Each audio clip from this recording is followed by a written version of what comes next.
नव्या मलिक किस किस पार्टी में जाती थी? आज इसकी चर्चा इसलिए हो रही है क्योंकि हर तरफ सोशल मीडिया में यही चर्चा है।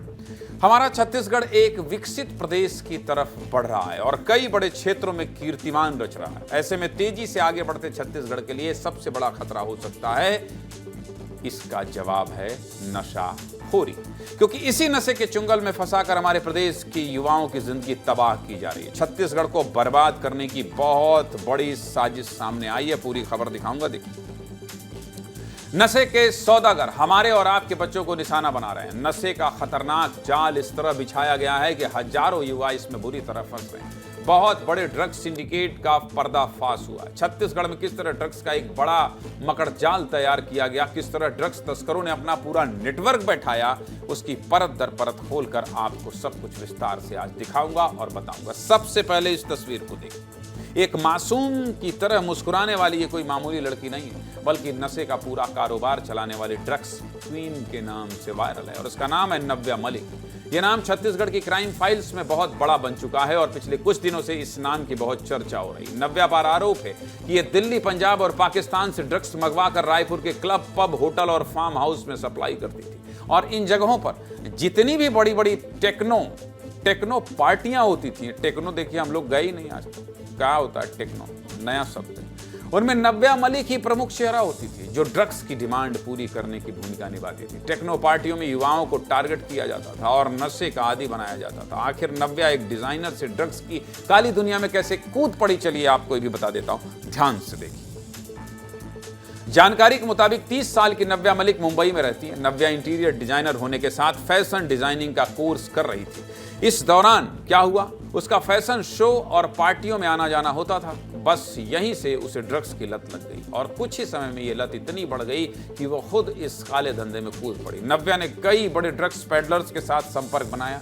शुरुआत में नव्या दिल्ली से ड्रग्स मंगवाती थी। इसके बाद वो पंजाब, हरियाणा और मुंबई के तस्करों के संपर्क में आई और यहां से ड्रग्स की सप्लाई लेने लगी। छत्तीसगढ़ के बड़े बिजनेसमैन और राजनीति से जुड़े लोगों के साथ भी नव्या मलिक का कनेक्शन सामने आया है। नव्या हर साल विदेश भी जाती थी, ऐसा बताया जा रहा है, और दुबई, बैंकॉक और सिंगापुर समेत कई जगहों पर नाइट पार्टी भी कर चुकी है। नव्या को लेकर हमारे सहयोगी अभिषेक तिवारी ने रायपुर एसएसपी से विस्तार से बातचीत की। सुनिए जरा क्या कह रहे हैं एसएसपी साहब। नाम आता है वो बहुत चर्चा में इस समय, नव्या मलिक। नव्या मलिक विदेशों में भी जाती थी, यहाँ भी ड्रग्स सप्लाई करती थी। तो उसका ड्रग्स का जो चेन था कितना बड़ा था, कितनी बड़ी पेडलर थी वो? इसमें इससे जो एमडीएमए के जो कनेक्शंस थे, उस कनेक्शन में उसको नव्या की गिरफ्तारी की गई है। उस गिरफ्तारी से उसके पास जो हम लोगों के इलेक्ट्रॉनिक्स एविडेंस मिले हैं उसमें अभी समीक्षा की जा रही है।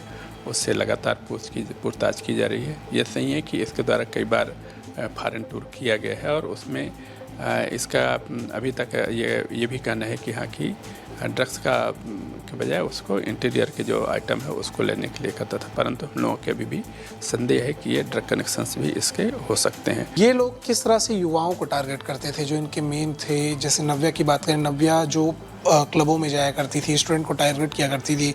वहीं पिंदर की बात करें तो नए पेडलर्स तैयार किया करता था और वहीं लवजीत की बात करें तो अपने अलग पेडलर्स तैयार किया करता था। तो किस तरह से युवाओं को या ज़्यादा उम्र वालों को टारगेट किया जाता था? जो अभी जो पूछताछ पर आया या फिर जो हम लोग पास लिस्ट प्राप्त हुई, तो सामान्य तौर पर ये यूथ को ही टारगेट करते हैं। और दूसरा ये है कि जो पैसे वाले हैं वो टारगेट होते हैं ताकि इनको आसानी से इसका सामान बेचा जा सके या फिर इनसे पैसे लिया जा सके।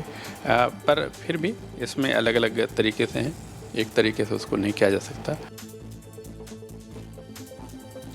अब ड्रग्स क्वीन नव्या को पुलिस ने किस तरह गिरफ्तार किया और कैसे उसकी भूमिका का पता चला, ये भी आपको बता देता हूं। 23 अगस्त को पुलिस की संयुक्त टीम ने देवेंद्र नगर ओवरब्रिज के नीचे से 3 कार सवार लोगों को गिरफ्तार किया, जिनका नाम हर्ष आहूजा, मोनू बिश्नोई और दीप धनोरिया है। तलाशी लेने पर इनके पास से ड्रग्स भी बरामद हुई। जब पुलिस ने कड़ाई से पूछताछ की तो पहली बार नव्या मलिक का नाम सामने आया, जिसके बाद पुलिस ने तलाश शुरू की और मुंबई से नव्या को गिरफ्तार किया। इस दौरान पुलिस ने नव्या से नशीली टैबलेट, ड्रग्स सप्लाई करने का रैपर और मोबाइल जब्त किया।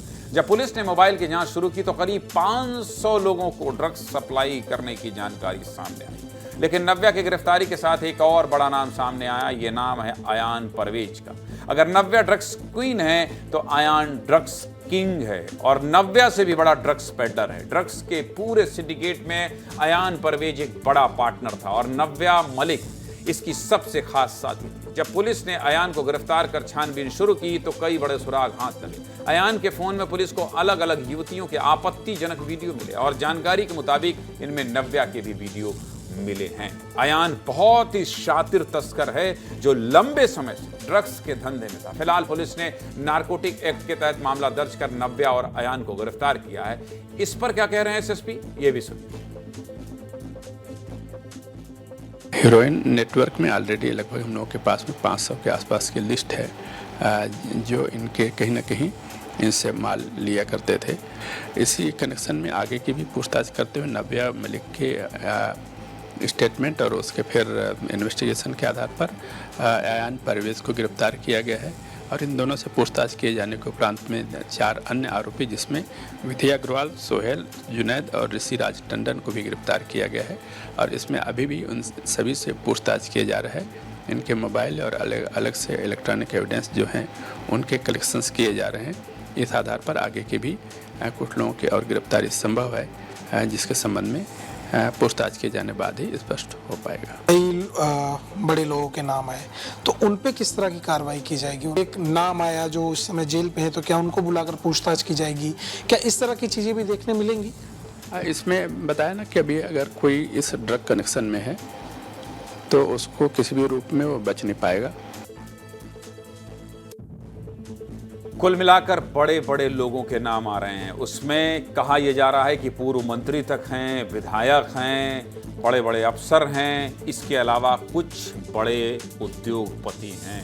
ऐसे लोगों के भी नाम सामने आ रहे हैं, ऐसा बताया जा रहा है सूत्रों के हवाले से। छत्तीसगढ़ में किस तरह से ड्रग्स का काला कारोबार चलाया जा रहा था, चलिए आपको विस्तार से बता देता हूं। ड्रग तस्करी का यह पूरा नेटवर्क अंतर्राष्ट्रीय और पड़ोसी देश पाकिस्तान से ड्रग्स लाकर राजधानी रायपुर में बेचा जा रहा था। इसकी सप्लाई चेन इतनी बड़ी थी कि इसमें पाकिस्तान, दिल्ली, पंजाब और छत्तीसगढ़ समेत 4 जगहों के तस्कर शामिल थे। जब यह नेटवर्क धीरे धीरे प्रदेश में बढ़ने लगा तो मुखबिरों से पुलिस को इसकी जानकारी मिली। फिर पुलिस अधिकारियों के निर्देश पर टीम गठित की गई। पूरे मामले की जांच शुरू हुई। 4 अगस्त को पहली बार ड्रग्स रैकेट का पर्दाफाश हुआ जब पुलिस ने निगरानी करके कमल विहार में मौजूद EWS मकान नंबर 504 में रेड की। रेड के दौरान टीम ने लवजीत सिंह, सुवित श्रीवास्तव और अश्वन चंद्रवंशी को गिरफ्तार किया। साथ ही मौके से 412 ग्राम हेरोइन भी जब्त की गई।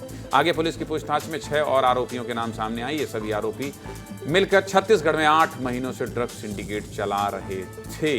अब इस पर राजनीति क्या हो रही है ये भी आपको बता देता हूं। राजनीति क्या हो रही है भाई साहब? अब तक 54 लोगों की गिरफ्तारी हुई है और करीब 2.5 करोड़ रुपए की ड्रग्स जब्त की गई। प्रदेश में इस मामले पर राजनीति भयंकर हो रही है। ऐसा आरोप लगाया गया कि नव्या मलिक के शोएब ढेबर से भी नजदीकी रिश्ते हैं और दोनों साथ में पार्टी भी करते थे। शोएब ढेबर शराब घोटाले के आरोपी अनवर ढेबर का बेटा और पूर्व महापौर एजाज ढेबर का भतीजा है। जानकारी के मुताबिक ड्रेस क्वीन नव्या मलिक ने अनवर ढेबर के घर का इंटीरियर भी डिजाइन किया था। इस बात को नव्या ने पुलिस रिमांड में स्वीकार भी लिया। शोएब ढेबर को लेकर बीजेपी ने निशाना साधा और कांग्रेस का लिंक जुड़े होने का आरोप भी लगाया। तो कांग्रेस इसे कानून व्यवस्था से जोड़कर बीजेपी पर आरोप लगा रही। दोनों क्या कर रही हैं पार्टियां, जरा सुनिए।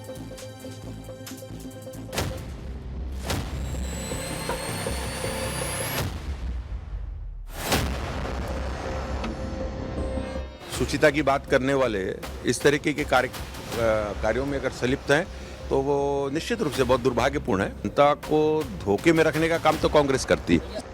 केंद्र में आपकी सरकार, राज्य में भी आपकी सरकार, दो सीमाओं को पार करके ड्रग्स आखिर पहुंच कहां से रहा है? कांग्रेस पे आरोप लगाने से क्या उनका पाप धुल जाएगा? कभी इसका कनेक्शन, कभी उसका कनेक्शन, ये सिर्फ ध्यान भटकाने का काम है। सरकार नहीं चाहती कि तस्करी रुके। किसी भी ढेबर का बेटा हो, इसमें आश्चर्य की क्या बात है? कांग्रेस पार्टी में ऐसे एक से एक नगीने हैं।